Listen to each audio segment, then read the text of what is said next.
పట్టభద్రుల ఎమ్మెల్సీ ఎన్నికల్లో కాంగ్రెస్ అభ్యర్థి నరేందర్ రెడ్డి విజయమే లక్ష్యంగా పనిచేయాలని మంత్రి పొన్నం ప్రభాకర్ పిలుపునిచ్చారు. హుస్నాబాద్ నిర్వహించిన పట్టభద్రుల ఆత్మీయ సమ్మేళనంలో మాట్లాడారు. పోల్ మేనేజ్మెంట్తో అద్భుత ఫలితాలు సొంతం చేసుకుంటామని ధీమా వ్యక్తం చేశారు. ప్రతి 50 మంది ఓటర్లకు ఒకరు బాధ్యతగా తీసుకుని నరేందర్ రెడ్డి విజయానికి సహకరించాలని పట్టభద్రులను కోరారు.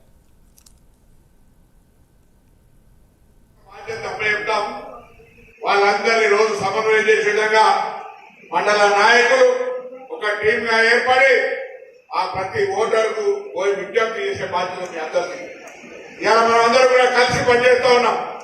నియోజకవర్గంలో ప్రజల సమస్యల్ని అన్ని రకాలుగా ప్రజల యొక్క ఆకాంక్షల్ని ముందుకు తీసుకుపోయే విధంగా ప్రయత్నం చేస్తా ఉన్నాం. మనను బలపరచాల్సిన బాధ్యత పట్టభద్రుల మీద ఉంది.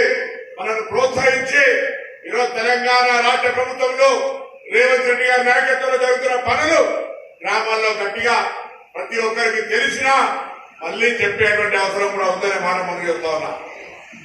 ఇలా ఎన్నికలకు ముందు రోజు చూస్తా ఉన్నాం, రైతు బంధు పైసలు ఎట్లా గల్లా పైసలు నిండుతా ఉన్నాయి, అట్లా రైతుల యొక్క ఎస్ఎంఎస్ వస్తా ఉన్నాయి. రైతులకు ఎన్ని ఎకరాలు ఉంది అనే లెక్కలే, ఎన్ని ఎకరాలుంటే అన్ని ఎకరాలకు రైతు భరోసా పైసలు 6,000 రూపాయలు చొప్పున పడతాయి. విశ్వసించారు ఎవరికైనా ఎన్నికల వరకు అంటే ఈ నెల లోపల రైతు భరోసా పైసలు రాకపోతే మన దగ్గర రమ్మని చెప్తాను. రైతు భరోసా పైసలు ఒకవైపు,